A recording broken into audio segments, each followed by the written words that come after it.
Hi there, I'm Zinzi Koenig, and I am here to talk about our research effort initiative to protect the Amazonian rainforest as a research forest.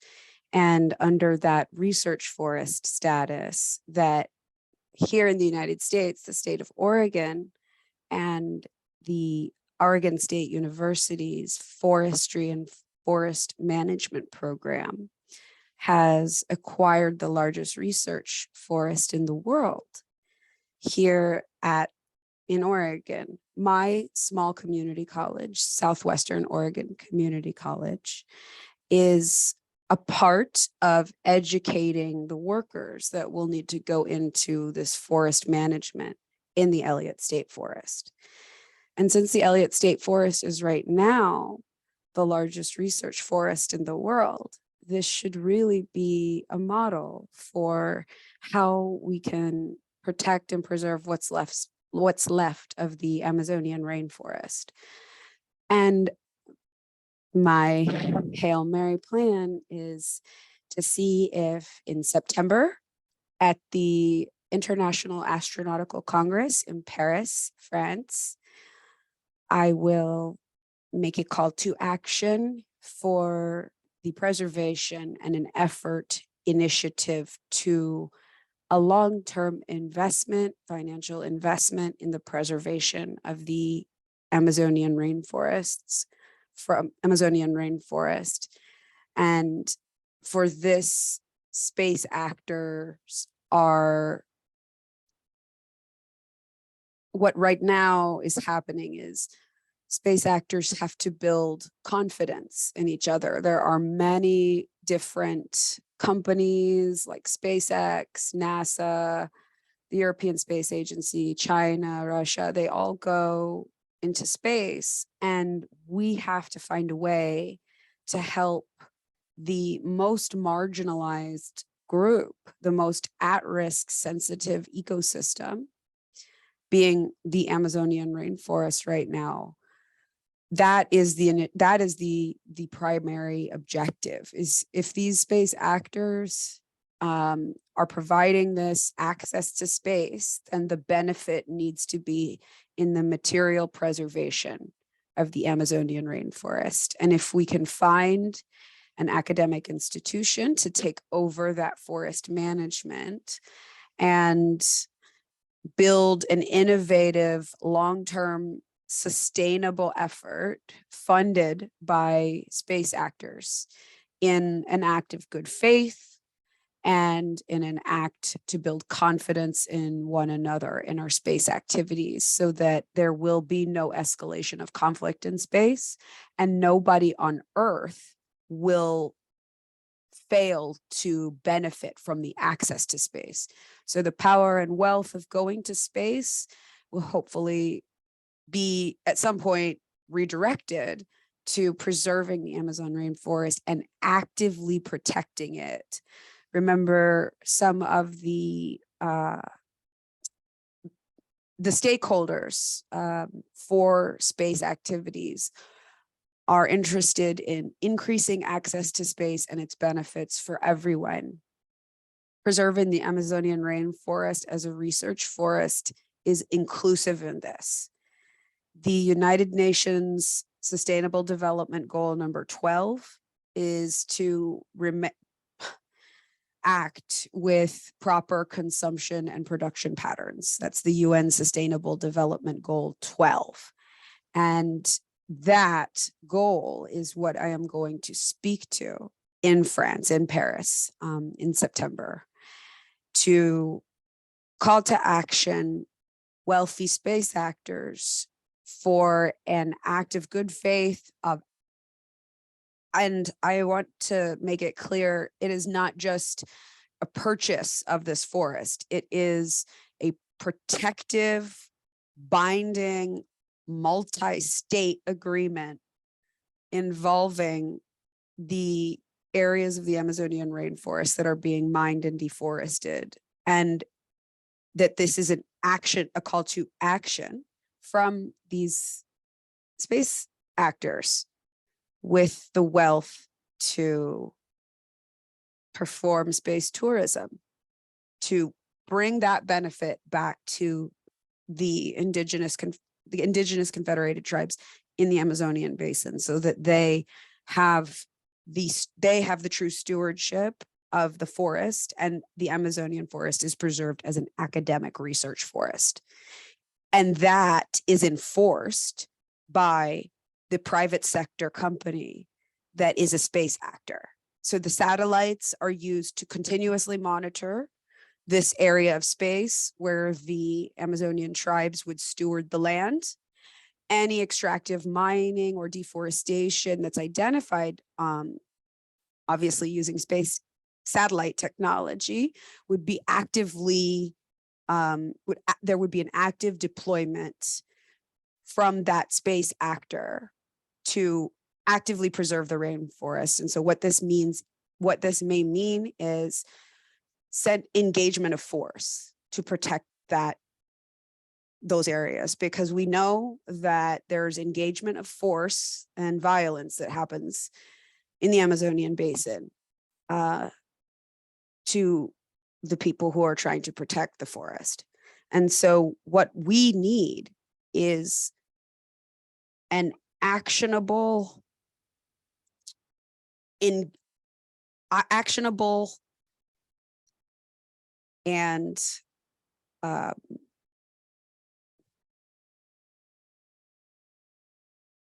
enforcer, an actionable enforcer from private sector space companies to stop the logging and extractive mining, so that if they identify it, they have the funds, they have the money, they have the resources to come in and claim the property being excavated or deforested as a violation of this agreement, and hold them accountable using their wealth, using their tools of space flight, using their intelligence that they can gather, all of their efforts for at least at this time being.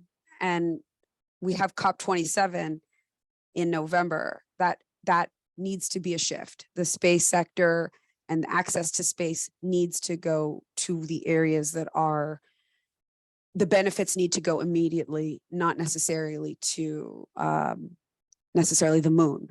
We need these benefits right now on Earth to preserve the lungs of the Earth. And this can be a hard sell to policymakers, diplomats, and private sector industry. So what I am hoping to be able to get from those of you in South America interested in this effort is an agricultural university or an actor, an NGO, anyone we identify, you can identify as a trusted actor to steward to act on behalf of the stewardship being done by the indigenous groups in the Amazonian basin, and essentially do research on this forest and how to preserve it and how to remediate the areas that have already been destroyed. So I will also be requesting long-term investment in education for the uses of satellite technology for the individual people in the economies of these countries in South America, to be able to learn and use satellite data to protect their own, to protect the world, and essentially, and to protect the Amazonian rainforest so that it can continue to be the lungs of the Earth. And by taking this avenue, hopefully what we will have is an armed enforcer and a strategic long-term investment facilitated by potentially the United Nations Office of Outer Space Affairs and COPUS, the Committee on the Peaceful Uses of Outer Space, using this as a confidence building measure to preserve the Amazonian rainforest, maintain its stewardship through the Amazonian Confederated Tribes, and through different academic and NGOs in South America that are invested in efforts to preserve it. And so let me share my screen just so we can go through. Okay. So I have a model for peaceful governance and sustainability for the peaceful uses of outer space, climate action, and environmental justice. So the peaceful uses of outer space, there's a committee at the UN Office of Outer Space Affairs, is COPUS, Committee on the Peaceful Uses of Outer Space. I've written a piece that I will present on the compassionate uses of outer space. So we're going to use outer space compassionately to help the people on Earth. So this is the problem. This is extractive mineral mining for rare earth elements in a northern part of the Amazonian basin. I think this is I believe this picture, it's in 97. It may have been in Guyana. But what you see is deforestation and extractive mineral mining for rare earth elements, for electronics, for parts necessary for going into to space. All of these rare earth elements are being mined for in this area. And so it's fundamentally destructive to the environment. It also has the potential to contaminate groundwater.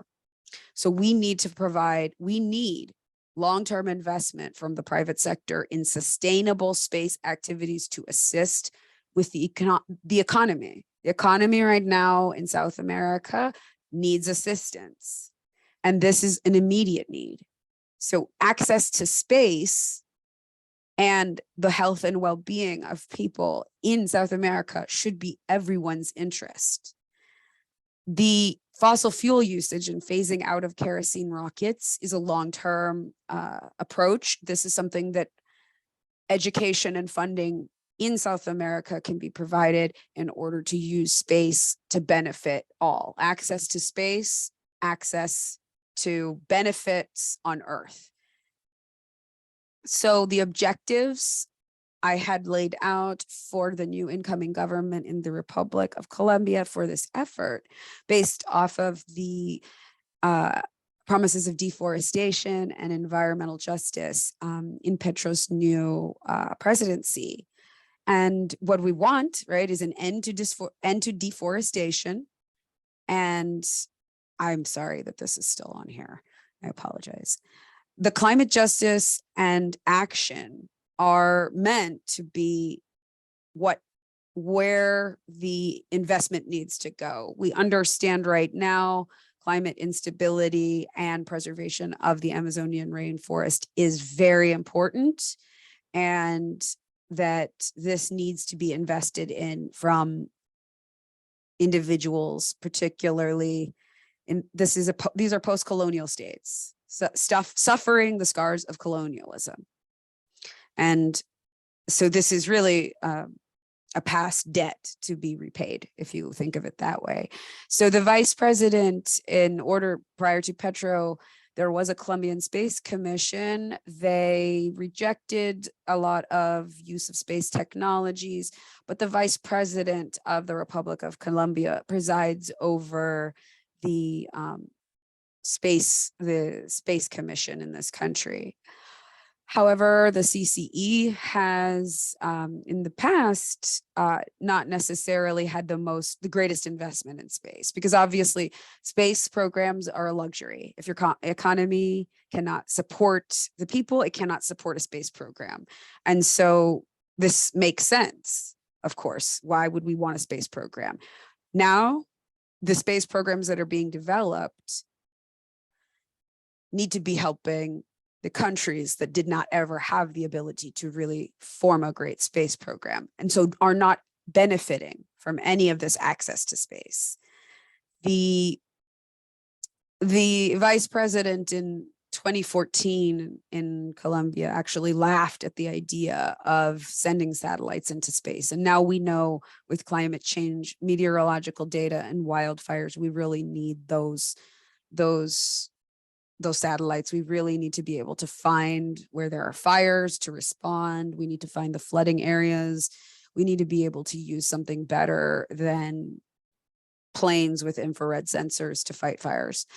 And if you want to read more about this, the Artemis Accords, the Artemis Agreements that were created in 2020 by the United States, they have been signed by the Republic of Colombia, and the Colombian Space Agency was essentially modeled after the US Space Agency. And nothing has really happened in the Colombian Space Agency. It's been essentially inactive. However, when I was in Quito, Ecuador, there was an individual that was representing the Colombian space industry, and her name is Pilar. And what she had to say was actually very good. She talked about climate justice, agricultural, and essentially sustainability.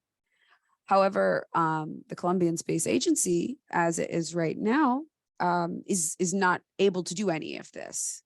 The leadership in the government has, as far as I've seen, not necessarily engaged in an idea. There is a Colombian astronaut, but what we're really wanting is a space program that's only focused on sustainable, long-term sustainable space activities that benefit the people on Earth.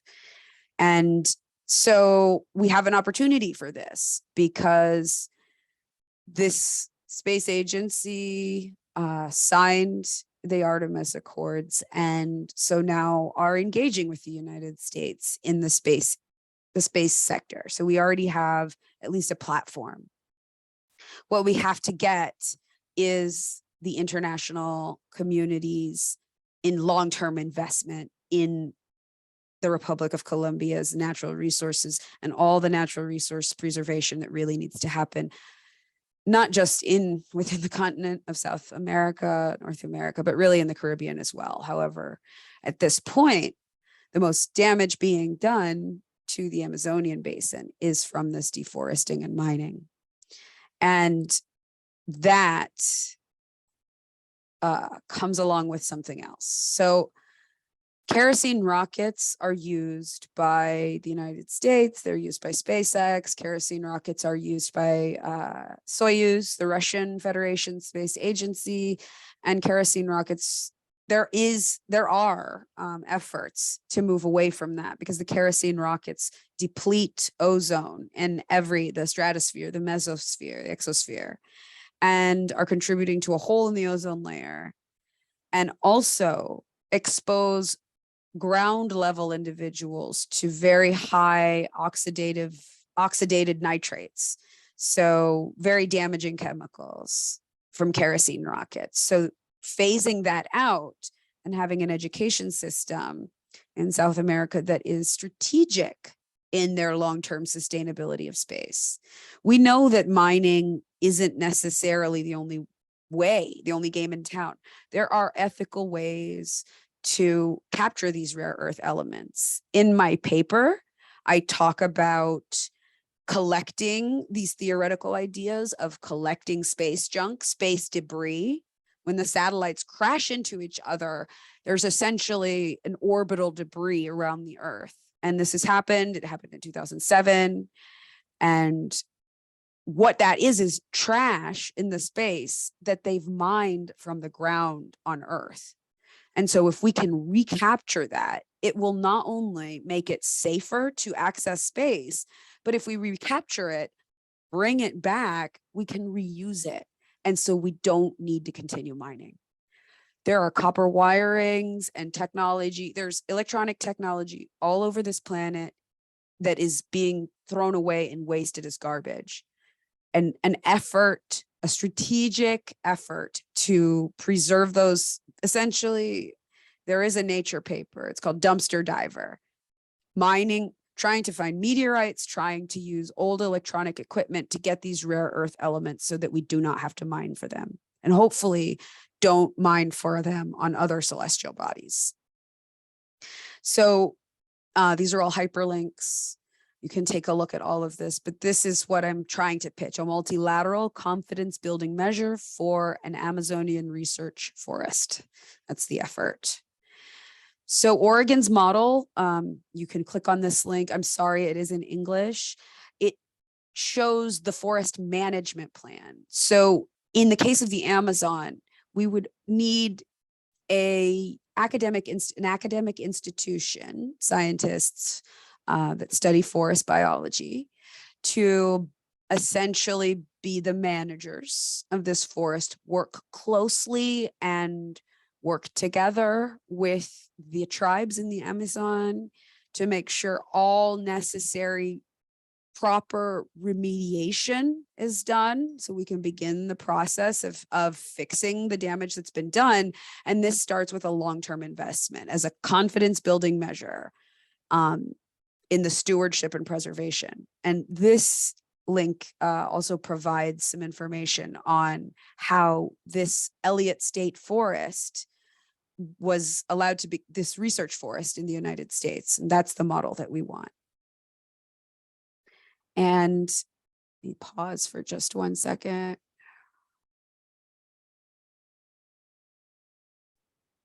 Just trying to see if I should jump onto the Zoom link or not yet. So if you use this link, the worldwildlife.org places Amazon, you can see the collection of different territories. We have political boundaries along much of the Amazonian rainforest. And so it's a vast area of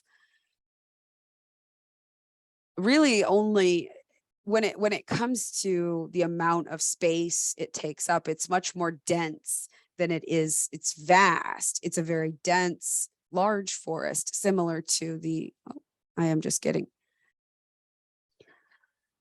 trying to get this done so we can get it into YouTube.